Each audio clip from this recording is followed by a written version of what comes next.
Salut les culés! Aujourd'hui, on va parler de plusieurs dossiers qui pourraient complètement changer le visage du FC Barcelone pour les prochaines saisons. Avant de parler des transferts, une information mérite notre attention. Deco ne pense pas uniquement au mercato, il travaille aussi sur l'environnement de l'équipe première. Le directeur sportif a obtenu l'accord du club pour construire une résidence au sein de la Ciutat Esportiva, destinée aux joueurs de l'équipe première. L'objectif est simple: améliorer leur récupération après les déplacements et optimiser leur préparation avant les matchs à domicile en limitant les trajets inutiles. Cela peut sembler être un simple détail, mais dans le football moderne, ce sont souvent ces petits avantages qui permettent à une équipe de gagner en régularité sur toute une saison. Une preuve supplémentaire que le Barça veut construire un projet solide, aussi bien sur le terrain qu'en dehors. Bernardo Silva, le rêve s'éloigne sérieusement. Pendant longtemps, Bernardo Silva était considéré comme l'une des grandes priorités du Barça.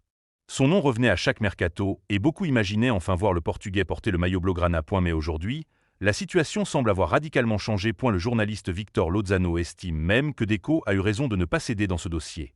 Pourquoi?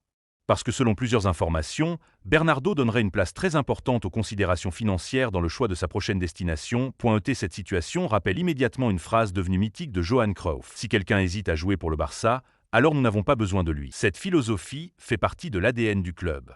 Le Barça veut attirer des joueurs convaincus, des joueurs qui rêvent de défendre ses couleurs et qui adhèrent pleinement au projet sportif. Bien sûr, personne ne remet en cause le talent exceptionnel de Bernardo Silva. Mais à 31 ans, après une saison plus compliquée avec Manchester City, les dirigeants catalans semblent désormais privilégier d'autres profils, plus jeunes et plus adaptés au projet construit autour d'Hansi Flick. Lewis Hall, la nouvelle piste qui pourrait tout changer.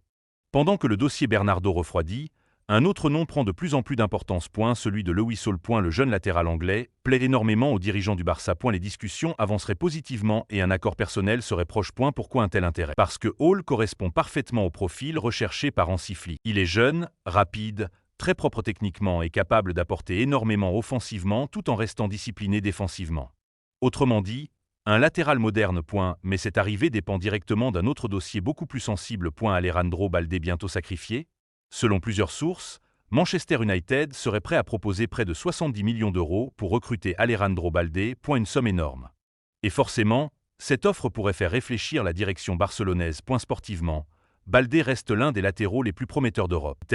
Sa capacité à éliminer et ses montées incessantes en font un joueur extrêmement précieux. Mais économiquement, 70 millions d'euros représentent une opportunité difficile à ignorer pour un club toujours attentif à son équilibre financier.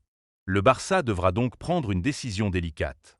Faut-il conserver un joueur déjà confirmé ou accepter une offre exceptionnelle afin de financer plusieurs renforts?